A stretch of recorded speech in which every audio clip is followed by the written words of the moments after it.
Jewelers will never reveal this trick to you. Over time, silver tarnishes due to natural chemical reactions. It reacts with sulfur in the air, leading to oxidation and a color change. Prepare a pan and pour about 500 milliliters of water into it. Wait until the water boils. Drop the jewelry into the water, making sure it's completely covered. Add a tablespoon of toothpaste to the water, preferably one without abrasives. The toothpaste has cleaning properties and will not only help clean but also polish. Then add a tablespoon of baking soda, which will cause foam to appear, helping to squeeze the dirt out of the jewelry and eliminate any unpleasant odors. Also add a tablespoon of salt.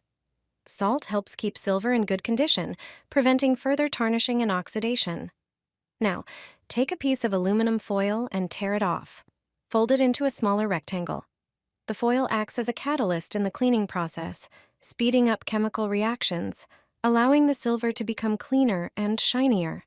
Add the piece of foil to the jewelry. Heat everything for a few minutes. All the dirt will come out of the silver.